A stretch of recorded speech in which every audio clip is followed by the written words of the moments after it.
Hello, everyone. It's great to have you here with us today. My name is Brian Bennett. I'm part of the Alumni Relations team here at Trinity Development and Alumni, and I'm delighted you're joining us for this episode in our Inspiring Reads at Trinity series, run in conjunction with the Trinity Alumni Book Club. Today, we'll be discussing Dracula, the famous novel by Bram Stoker, published in 1897 with Professor Jarlath Killeen. For introducing our speaker, a few things to note. This webinar will last just under an hour. There will be a presentation from Jarlath, after which we'll open the floor to audience questions. To submit your question, simply use the Q&A button at the bottom of your screen, and we encourage as much audience interaction as possible. You're welcome to pop questions in throughout the webinar as you think of them. I'd also like to note that we are using Zoom-generated automatic subtitles for this webinar. If you'd like to turn these subtitles on or off, click the CC Closed Captions button at the bottom of your screen, then click Show or Hide Subtitles. This webinar is being recorded and will be available for later viewing on our Trinity Alumni YouTube channel. I'd like to introduce you now to our speaker.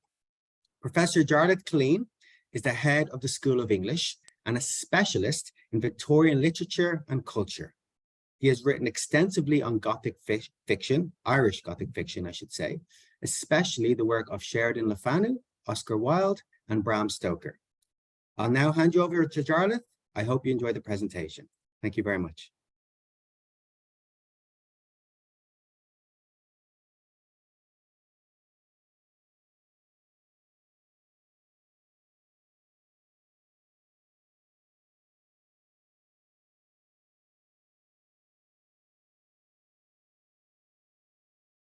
Thanks very much, Brian, and thanks very much for inviting me to talk about Bram Stoker and about Dracula, and particularly about Stoker's Irish connections and possibly the Irish connection to Dracula.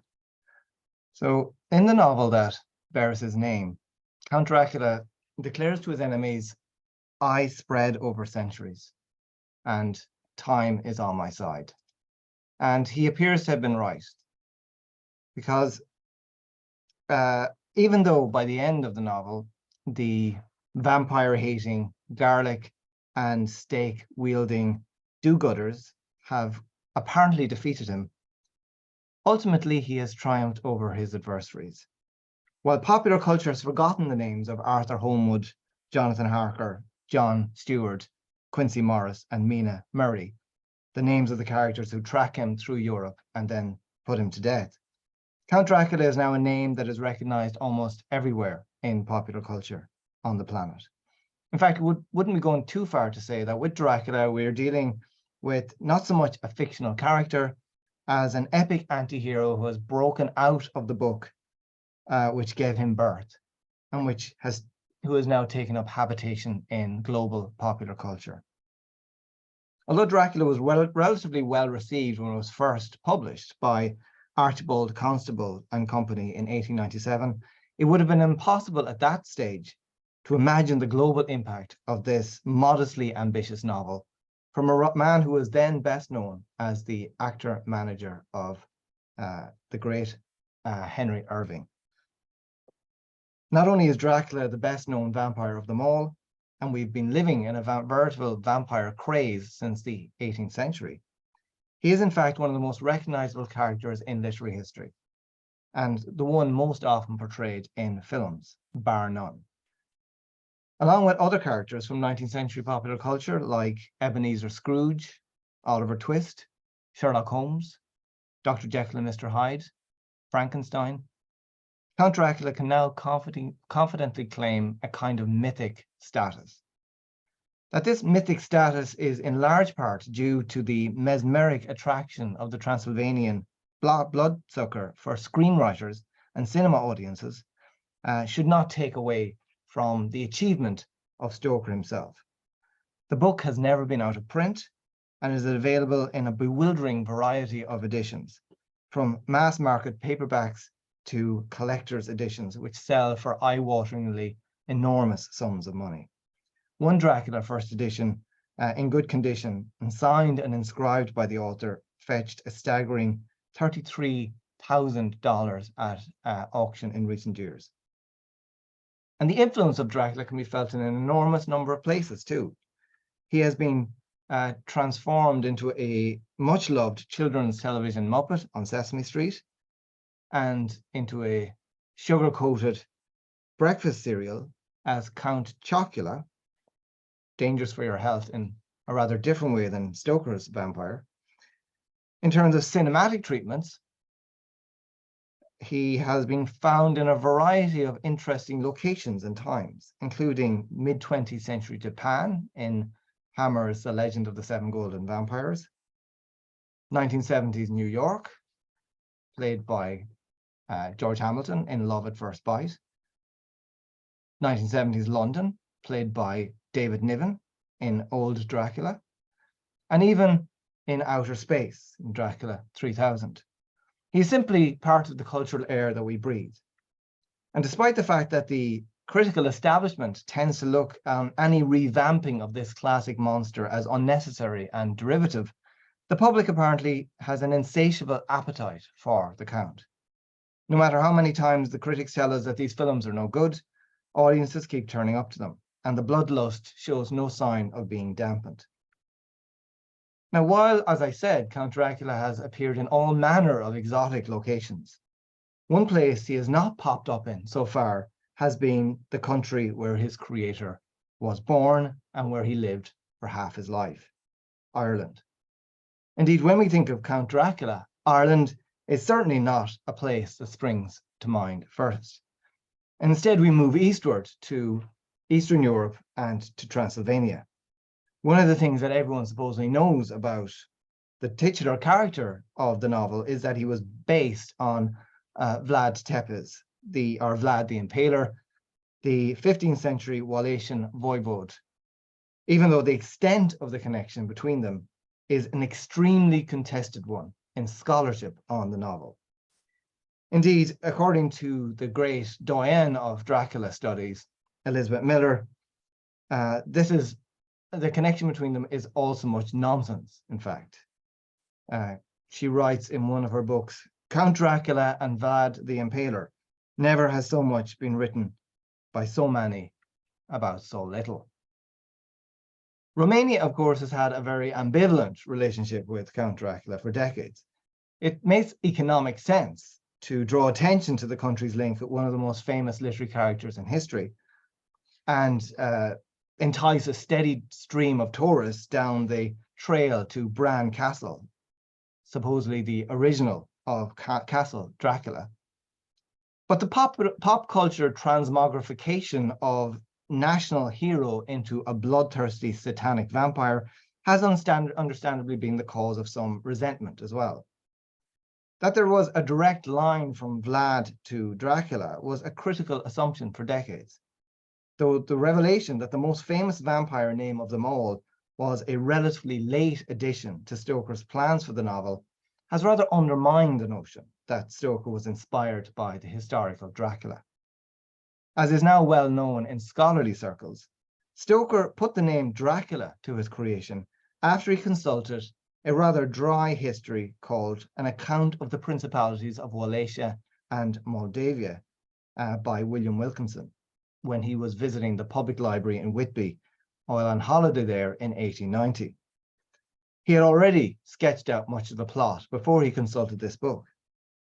Even though Wilkinson's account contains very little on the historical Dracula, one eye-catching note glossed the meaning of that catchy name, which Stoker then copied into his notebook. Dracula in Wallachian language means devil. Now, prior to this find, Stoker appears to have given his villain the equally catchy but rather less impressive name Count Wampir. And the substitution of Dracula for Wampir is probably the most fortuitous in literary history.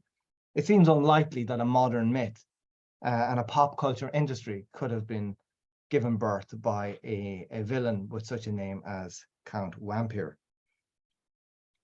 By the time Stoker was at work in Whitby Public Library, he had already decided to move the location of Castle Dracula from Styria, where he had originally placed it, to Transylvania.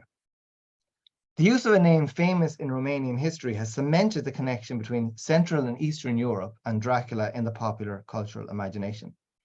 And the Count stresses the geographical specificity of his family in one of the few scenes of the novel where he actually speaks and is given room to speak, setting out in fascinating but rather jumbled and hard to follow detail the intertwining of his family's exploits with European history. I'm not going to quote this long speech, but this is the most important speech he gives in the text, where he explains his family history and where he comes from and why he's such an important figure. And Dracula's speech has proved somewhat difficult to unravel. He directly mentions or alludes to an incredible range of locations in the speech, including Iceland, Asia, Africa, Turkey, Bulgaria, Hungary, Wallachia, Lombardy. And he stresses the ways in which his family and his tribe have played important roles in medieval and early modern territorial disputes in Eastern Europe. One place that is not mentioned, however, is Bram Stoker's own birthplace, Ireland. And unlike, for example, Mary Shelley's Frankenstein, the monster makes no excursions to the Irish coast during the course of the novel itself. Whatever Count Dracula's ultimate mission in London actually involves, and there may be a political as well as an imperial dimension to his plans, Ireland doesn't appear to play a role in these plans at all. Now, interestingly enough, recent scholarship has challenged to some extent the claim that the name Dracula first appeared to Stoker when he was reading Wilkinson's account of Wallachia and Moldavia in Whitby Library. Jason McElligott, the director of Marsh's Library in Dublin, has demonstrated that as a teenager, Stoker visited the library 7 times in 1866 and 1867. And while there, he called for a variety of specific items. Lurking in one of these volumes, Peter Heylyn's Cosmography, published in 1652, is a reference to Dracula and the Battle of Kasova, also mentioned in Count Dracula's speech to Jonathan Harker. As McElligott points out, with Heylyn's Cosmography, it is possible to point to a book with an explicit reference to the historical Dracula, consulted by Stoker almost a quarter of a century before he is commonly acknowledged to have stumbled across him in Wilkinson's account. Although he stresses too that it is extremely unlikely that Stoker picked out the same passages in Cosmography that would be of interest to Dracula scholars. But from an Irish perspective, this places his discovery of the historical Dracula back in Dublin and back when Stoker was a teenager attending Trinity College. Perhaps rummaging through Heylyn's Cosmography may have stirred up memories of another and surely more significant reference to the historical figure, this time in John Fox's polemical treatment of the martyrdom of Protestants by vengeful and bloodthirsty Catholics. His Acts and Monuments, best known as the Book of Martyrs from 1563. This was a cherished text in Irish Anglican households in the 19th century. While Fox focuses on the martyrdom of English and Scottish Protestants, in a section of the 1570 edition, he devotes space to what he calls the history and tyranny of the Turks, in which considerable attention is paid to 15th century Wallachia and the historical Dracula. Here the struggle is between the forces of darkness, represented by the Turkish army, and those of light, chief among which is, surprisingly enough for us, Dracula, the prince. In Fox's account, Dracula is on the side of the angels and a participant in an age-old struggle with Satan, the old dragon. So in Fox's account, Dracula is very much not the devil. He's an opponent of the devil. For Fox, Central and Eastern Europe was one important battle site in a kind of cosmological war between the forces of darkness and the forces of light.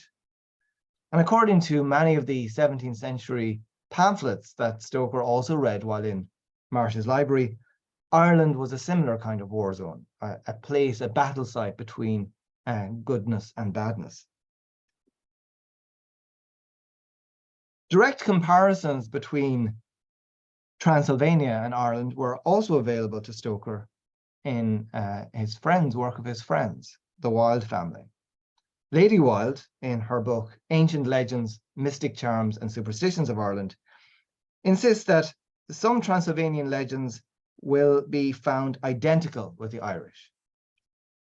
I'm not going to read this out, but there's a long passage in the text in where she makes direct comparisons between Transylvanian superstitions, Transylvanian traditions, and Irish traditions and Irish superstitions.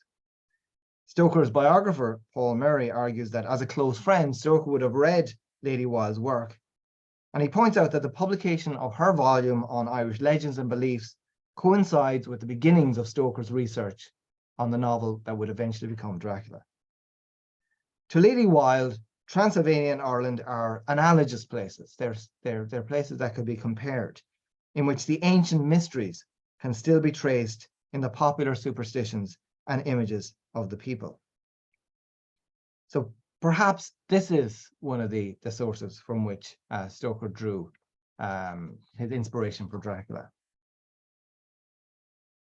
Geographical and historical links, however, have been insufficient for some of the most energetic enthusiasts of what has been called an Irish Dracula. In one popular introduction to Romania and Dracula, the historian Kurt Brockau asks, what other land called up such mystical visions of shrouded misty forests, of driverless coaches pounding up treacherous uncharted trails to hidden castles, of black-cloaked figures stalking across moonlit cemeteries in the chill of night? The obvious answer to this question is Ireland, of course. So far, I've been discussing critical work that is circumspect, I suppose, in linking or situating the origins of Dracula to Stoker's reading habits while he still lived in Dublin.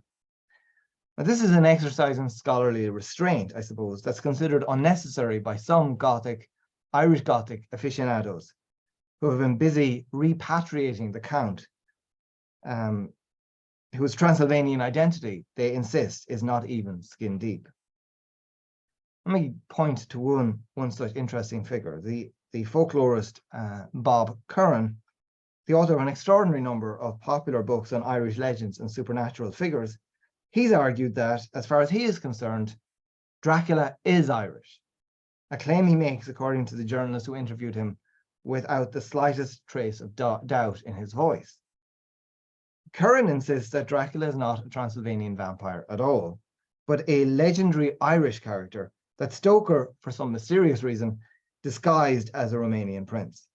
He links Dracula to a legendary Derry chieftain, the Oberthacht, whose tyranny over the local area in the 5th century apparently included demands for a regular supply of blood, human blood, and it was rumored to have a rather creepy habit of prowling around the neighborhood in the dead of night.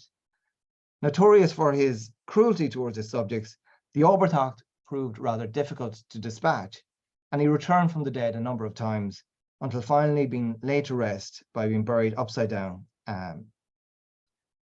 He's the recent subject of a film called The Boys from County Hell, which does suggest that Stoker visited the area and built Dracula based on the legends of the Oberthacht.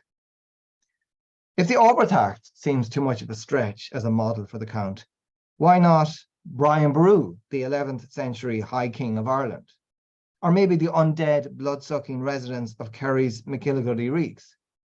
Or even Charles Stewart Parnell, the nationalist leader of the Irish Home Rule movement, who was at least once imaged in the British press as a kind of vampire feeding on the blood of a weakened Ireland, female Ireland.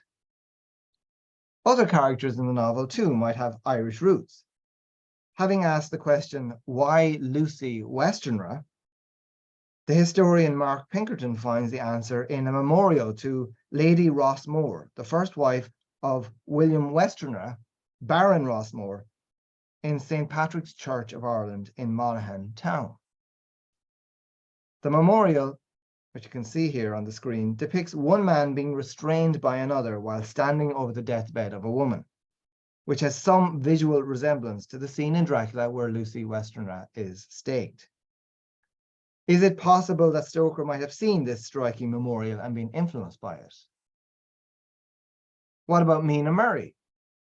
Irish too, it seems, since in the coincidence too pointed to discount, her surname links her with native Celts of the name O'Merhertig, which was anglicised to Murray sometime during the colonial occupation.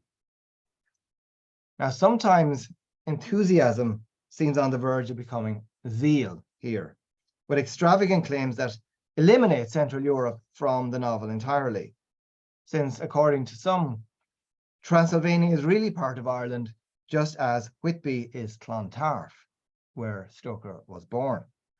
Indeed, according to an endlessly repeated, but nonetheless extremely unlikely claim, Stoker didn't derive his villain's name from a historical figure at all, from the historical Dracula, but instead took it from the words Dracula, an Irish expression meaning bad blood. If you say it fast enough, you'll arrive at Dracula.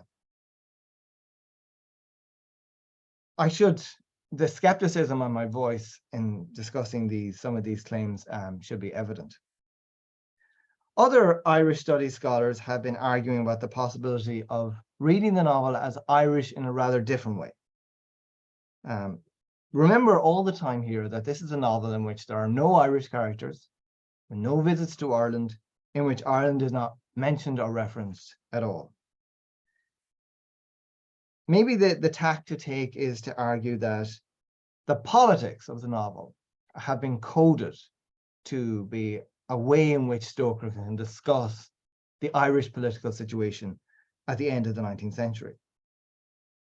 This is an argument that has kind of split into a few different camps. On the one side, some critics argue that the novel can be read as a critique of British rule in Ireland and an attack on absentee Protestant landlords. In this argument, Dracula, who is a kind of an inhabitant of a big house surrounded by peasantry, is an allegory, in a sense, of the absentee British landlords of the period in Ireland. And the novel is about destroying these absentee landlords through the destruction of Dracula. Dracula is opposed, remember, by a ragtag group who have become known as the Crew of Light. But they describe their mission at one point as a plan of campaign. Now, this expression, plan of campaign, conveniently or coincidentally echoes the title given to a strategy adopted by a group of Irish nationalist agrarian agitators in 1886 in response to the failure of the Home Rule Bill. So in this argument, Stoker is a conventional Irish nationalist, and he's using his novel to put forward rather conventional Irish nationalist ideas. And it is important to point out that he did describe himself as a philosophical home ruler. So he was a nationalist. There's no doubt about that. Other critics have been less convinced that he is putting forward a kind of a nationalist interpretation of Irish politics in this text, and have argued that rather than seeing Count Dracula as an image or an allegory of British landlords, it might be better to see the Count as actually an Irish nationalist, a kind of terrorist figure who invades Britain in order to undermine the British state from within. And that this would make him more, this would make the novel more like an anti-nationalist text in which nationalism is represented by a villain, somebody who's evil, somebody who's dangerous. And these are all, I think, interesting ideas, analogies, suggestive connections, ambitious and ambiguous hints, all for a novel, as I said, in which Ireland is not mentioned at all.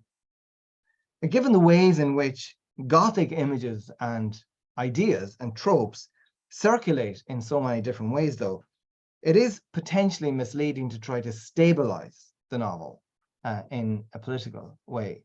We know that vampires mean a lot of different things to a lot of different people. And describing what the meaning of a vampire like Dracula, a shape-shifting figure like Dracula is in any stable way, might be a mistake.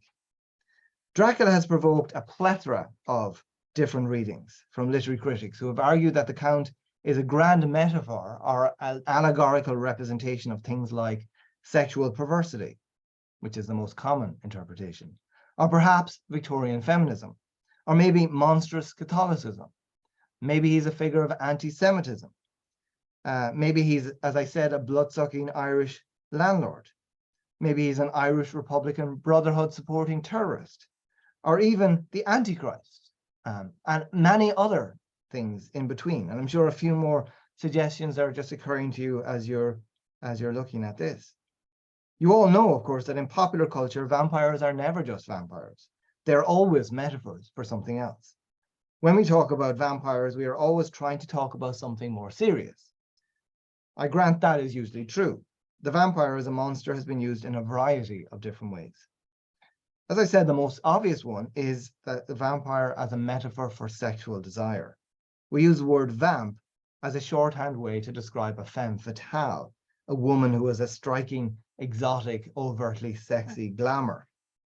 In the Twilight series, which seemed to be ubiquitous at the early period of this century, the male vampire, Edward Cullen, admits to his desire to bite and suck the blood of his girlfriend, the mortal Bella Swan, but he refrains from doing so until after they are legitimately married. And this indicates that vampirism is equated directly with sex. But vampirism has meant lots of other things too, as a metaphor for disease, for example. Both syphilis in the 19th century and AIDS in the 20th century have been described in straightforwardly vampiric ways. Political opponents, too, have often resorted to vampiric analogies when trying to deflate the ambitions of their rivals. Anne Widdecombe famously referred to her fellow conservative, Michael Howard, as having something of the night about him, while the least said about the ways in which current political leaders have been vamped or vampirized in contemporary political discussion, the better. Vampirism has also served as a way to monster entire economic systems. Karl Marx was particularly drawn to describing capitalism in vampiric language, writing that capital is dead labor, that vampire-like only lives by sucking living labor, and lives the more labor it sucked. Later he described capital as coming dripping from head to foot, from every pore with blood and dirt. The engraving Capitalist Vampire by Walter Crane, produced in 1885 for the Social Democratic Federation, provides a huge bat as a kind of representation of capitalism, sucking on the blood of a prostrate worker. Socialism emerges in the background to vanquish this evil bat. Capitalism got its own back, however, and various communist leaders from Stalin to Nicolae Ceausescu have been portrayed as vampires sucking the lifeblood of their fellow citizens. And the Museum of Communism in Prague now uses this image in its advertising. In the 19th century, and here's an example from American history where the landlords of San Francisco are imaged as vampire bats, killing their tenants. But in the 19th century, both British rule and Irish nationalism found themselves imaged as vampiric in cartoons and caricatures. I'm going to show you a couple of images where Ireland and Irish ideas and Irish politics use vampiric images. Here is quite an early one from 1832, in which two kinds of Irish vampires are depicted. One is the vampire of Irish Catholicism, here sucking the blood of the prostrate image of Ireland, the allegorical figure of Aaron, and the other is nationalism, the Irish nationalist, and who has a proboscis of some form, and he too is sucking the blood of Aaron. But here is another image. This is British.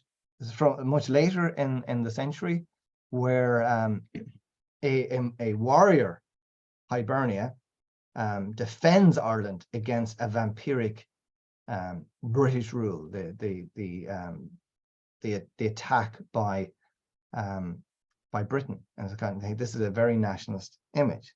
So vampirism and blood-sucking is a very elastic metaphor, I would say. It's very mobile. It goes anywhere. It can be adapted to any situation, any political situation whatsoever. The vampire does not serve one political or intellectual system at the expense of others, and can be and has been employed by thinkers across the political and ideological spectrum. As he was writing about vampires in a period in which, among other things, Irish nationalists, absentee landlords, Charles Stewart Parnell, the British Empire, were all explicitly imaged as vampiric, it seems unlikely that Stoker would have been unaware of the political resonances of his novel. As I said, one of the ways in which vampirism operated as a metaphor in the 19th century, and indeed into the 20th and 21st, is a metaphor for viruses, for illnesses, for diseases. We know this about the 20th century, where in the 1980s, vampirism in film adaptations became a way to talk about the AIDS epidemic. But the 19th century, however, was also a time of epidemic and indeed pandemic. The Victorians lived through not just one pandemic, but 5, with wave after wave after wave of disease, suffering, and death. The pandemic was not, of course, COVID-19, but cholera. The 4 cholera pandemics which affected Victorians took place between 1829 to 1851, 1852 to 1860, 1863 to 1879, and again in 1888 to 1896. And if you grew up in Ireland in the second half of the 19th century, your experience with pandemic and disease would have been extremely intense. Stoker was born in 1847. He entered a country living through one of the most catastrophic experiences of the 19th century, the famine. And the particular circumstances of his birth and the first years of his life must have had enormous influence on his thinking about such matters. Stoker tells us that he was extremely ill and physically weak as a child, so ill that he spent a large amount of time laid up in bed. Till I was about 7 years old, I never knew what it was to stand upright. I was naturally thoughtful, and the leisure of long illness gave opportunity for many thoughts which were fruitful according to their kind in later years. As his biographers point out, Stoker never went through the normal childhood experiences of learning to walk through toddling, and was instead carried everywhere by others. Although exactly what was wrong with him is completely unknown. His one biographer, David Scal, argues that the much discussed illness should be understood in terms of an Ireland still in the grip of the Great Famine. He says that it is surely significant that Stoker's 7-year illness coincided with almost exactly with the worst years and immediate aftermath of the Great Famine. Scal points out that Charlotte Stoker, Bram's mother, was pregnant with Bram when a whole series of epidemics, dysentery, typhus, and cholera, was sweeping across the country. And reading daily reports about Ireland as a kind of gigantic miasma, or a gigantic culture of disease, a place where disease was everywhere, that may have made the whole family paranoid about the dangers of infection, and therefore hyper-vigilant about the health of their newborn son, especially given that their house in Clontarf faced the sea. Stoker's childhood illness in a country in which disease and death were so prevalent must surely have provided him with vivid images of death and dying victims of an invisible blight. During Charlotte's pregnancy, the Stoker family would have been hearing daily about the fact that starving and evicted tenant farmers were being forced into Dublin in their hundreds and thousands in the search for food and relief, many of them carrying dysentery, famine fever, and typhus into already overcrowded slums. Although by all accounts Charlotte Stoker was an immensely resourceful and no-nonsense kind of woman, the famine reports in the newspaper would surely have reminded her of her early experiences and memories of a dreadful cholera epidemic from 1832, when she lived in Sligo.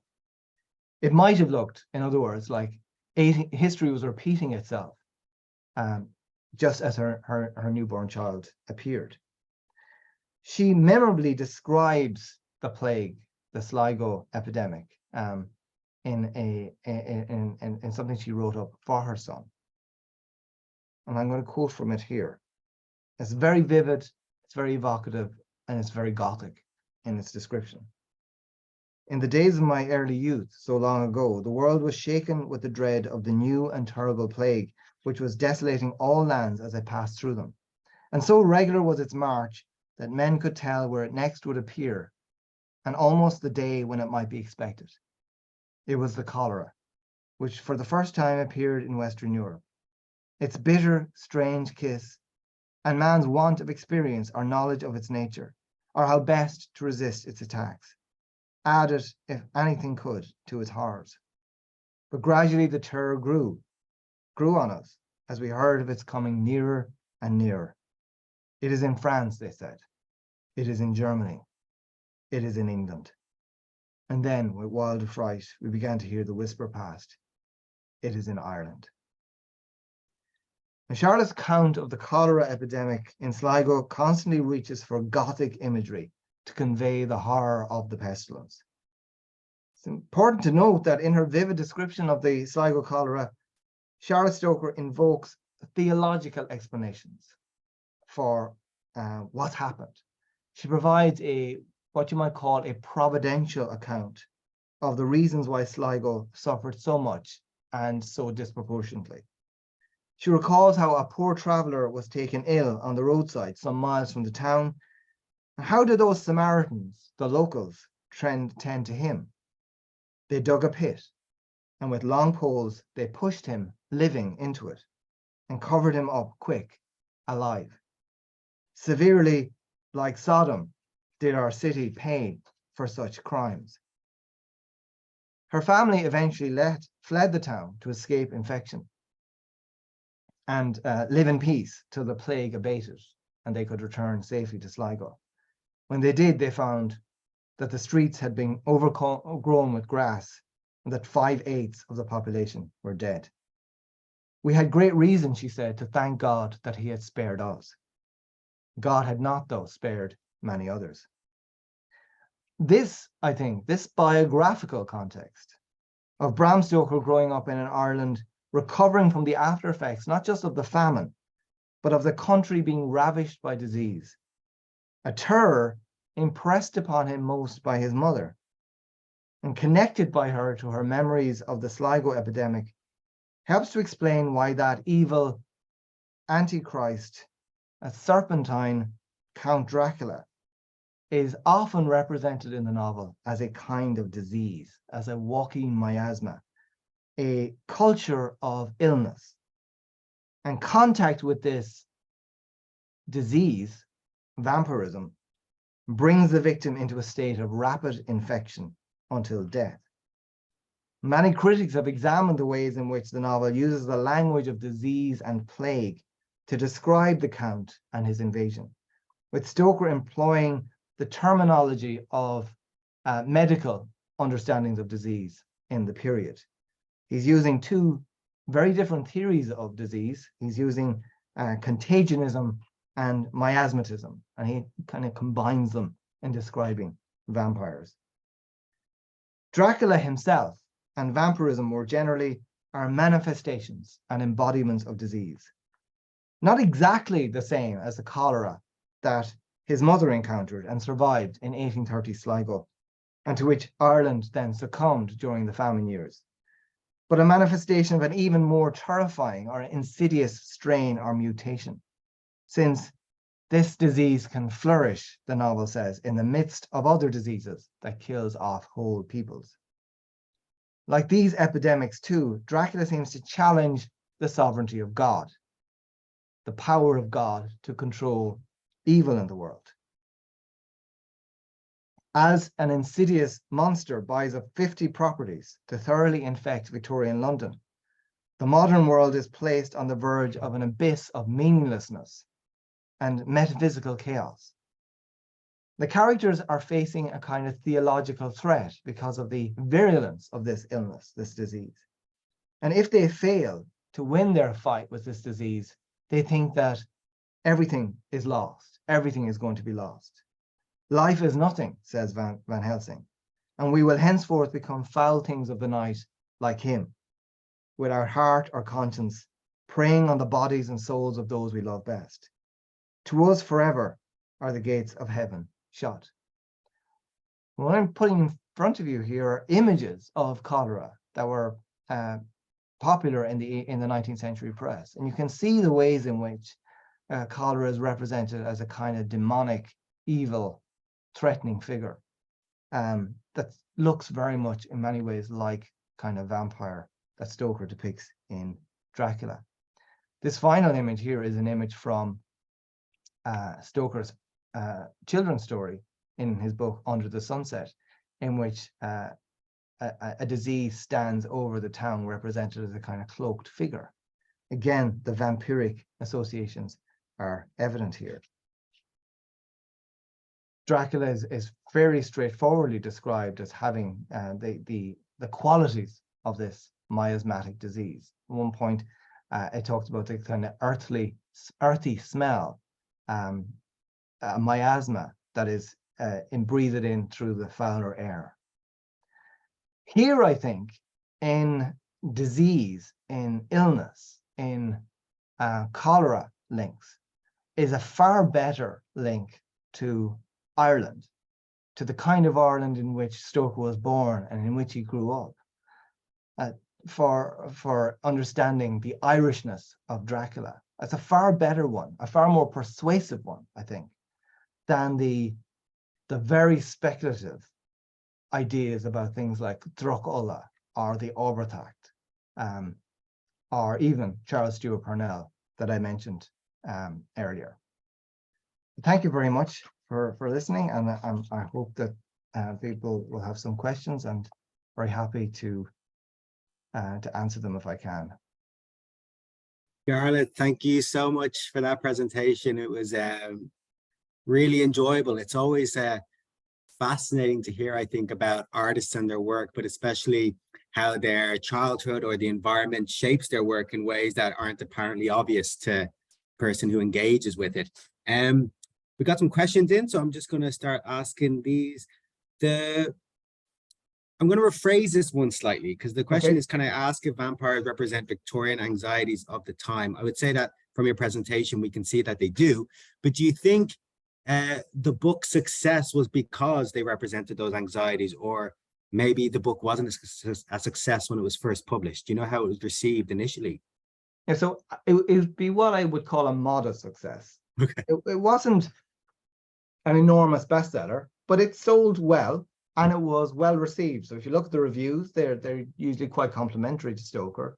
Although some of them says, you know, you shouldn't write a vampire novel in the 1890s. We're beyond vampires and we're sick of vampires now. But that's the same kind of stuff you get when people don't like vampire movies or another vampire book now. But it was relatively well received at the time.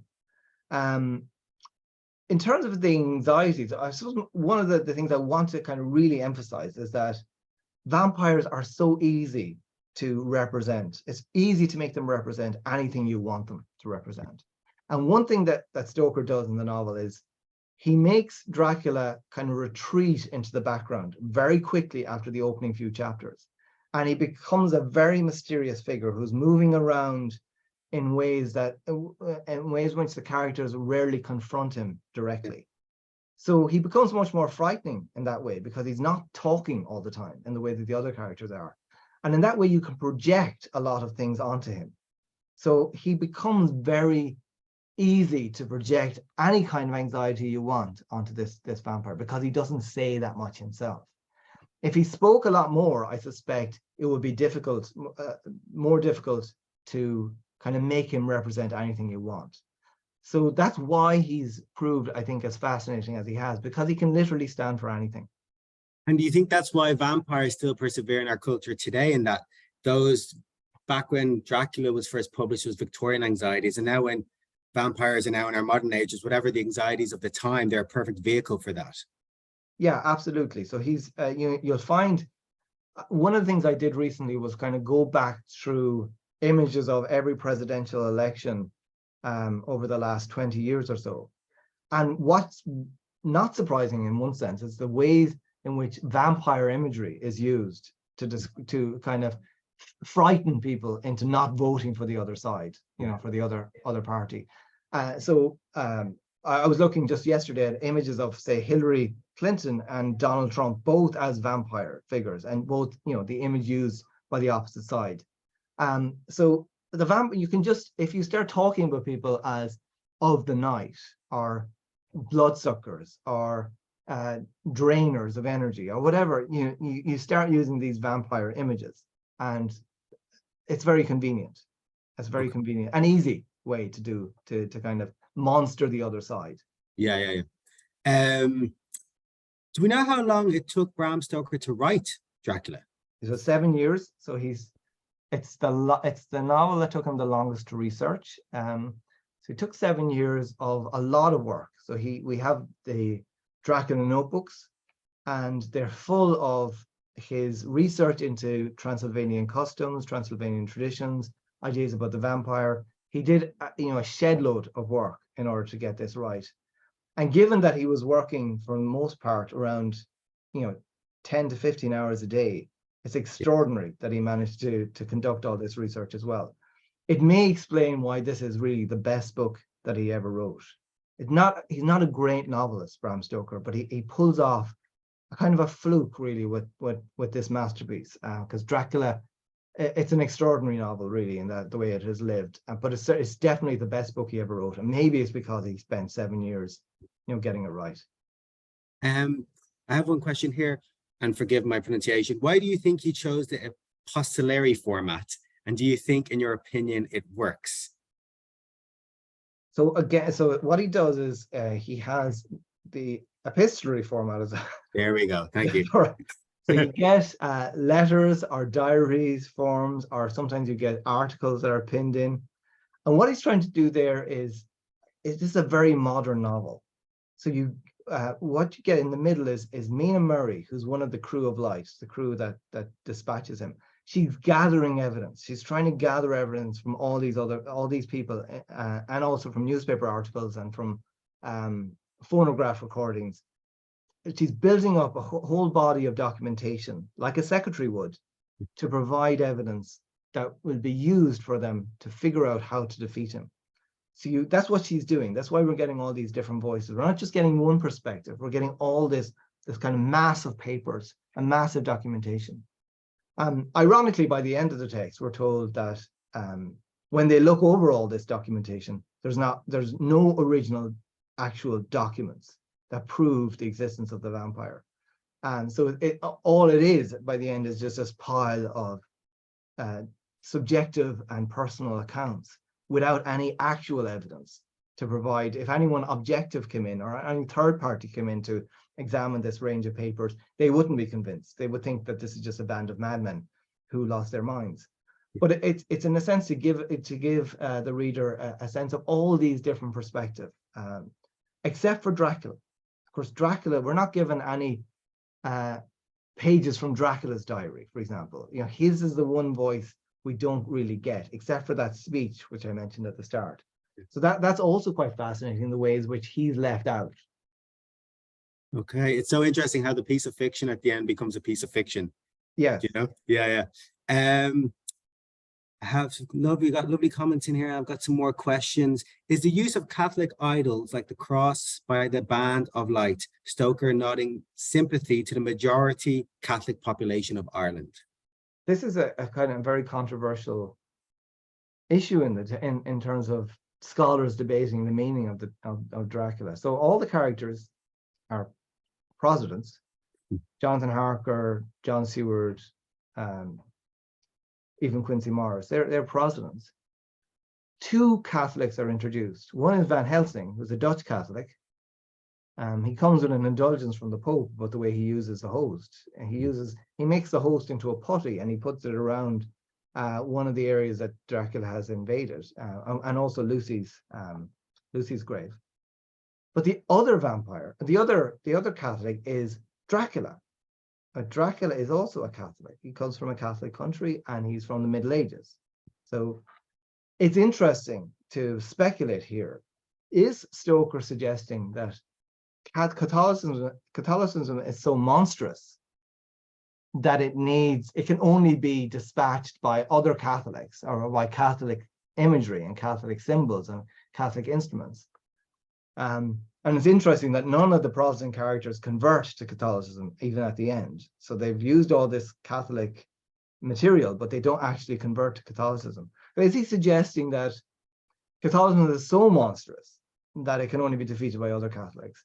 Or is he, as the questioner suggests there, maybe kind of doing a nod at ecumenism?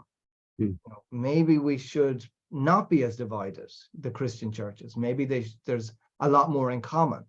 Maybe we shouldn't be as appalled by Catholic implements. Because remember, of course, Stoker was a Protestant. Yeah. So and his family would have been ultra Protestant in many ways. So he would have been growing up in a home in which Catholicism was very much seen as the other, not to be associated with. Okay.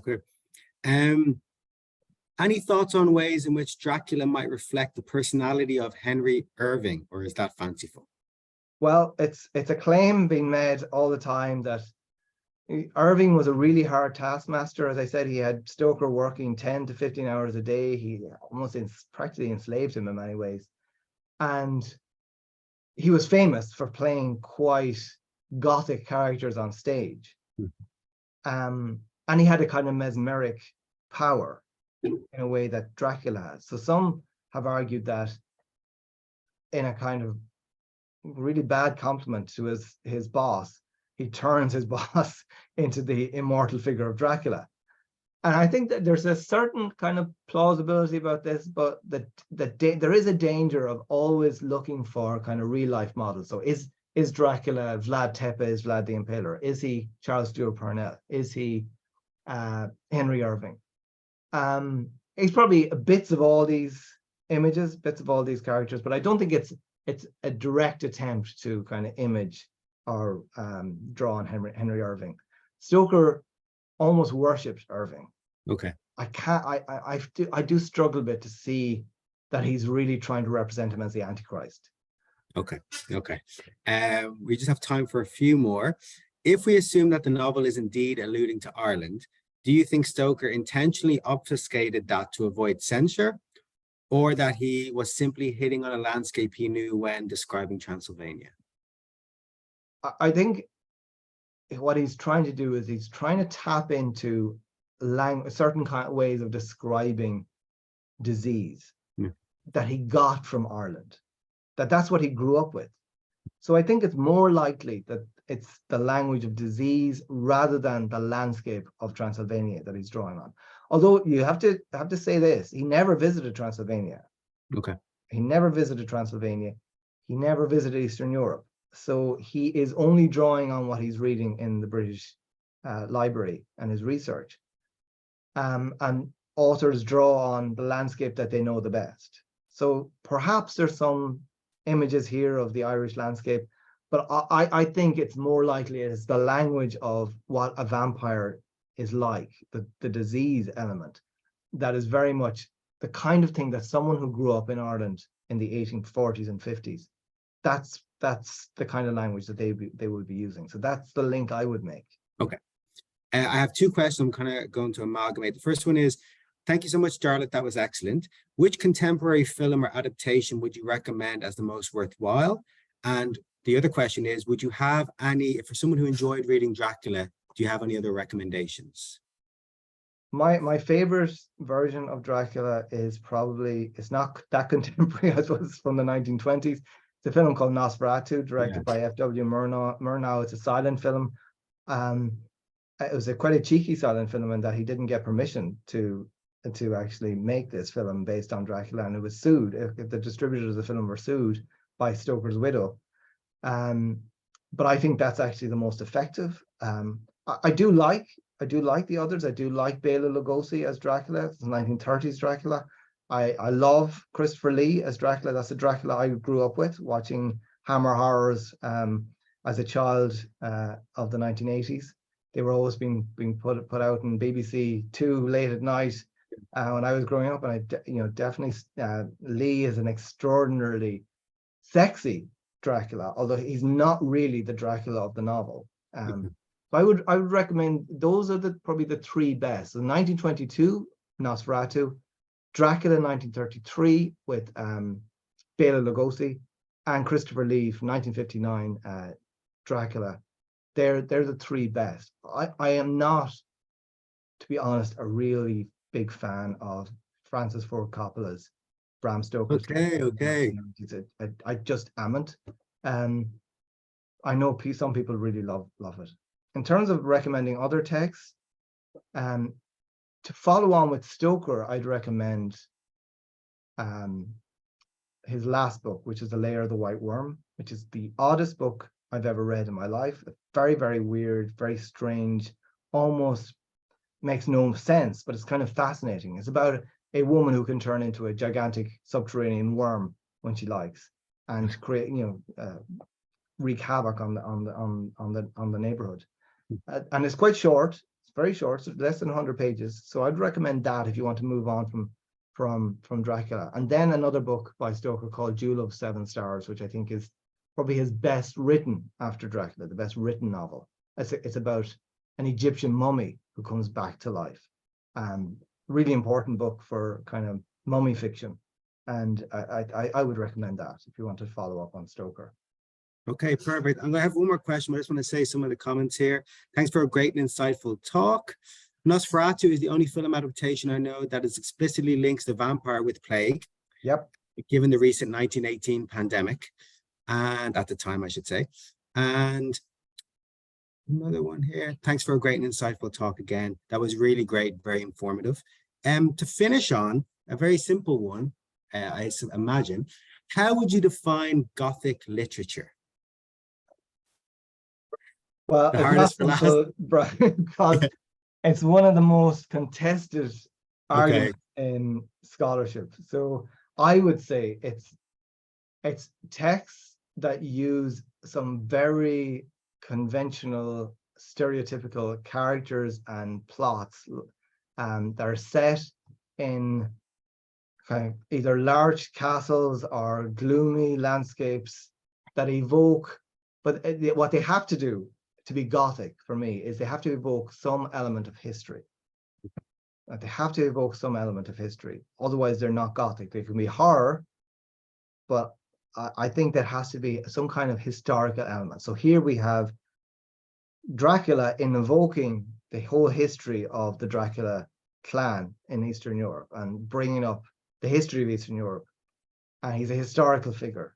I've been convinced that you need to have some historical element in order to be a really Gothic text. Okay. Sorry, I think the hardest one was the last one. I apologize. Jarlath, thank you so much for that. It was a wonderful presentation. It was very much enjoyable. Thank you. We really appreciate you giving up your time to do this. Thank you. That's all right. Thank you very much. I am going to share my screen again in 2 seconds.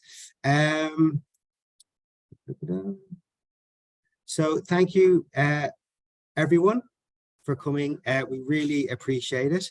It's always great to have all those fantastic questions and to have that enthusiasm. So thank you so much. Again, thank you to Jarlath. We really appreciate you being so generous with your time and for preparing that presentation. Thank you.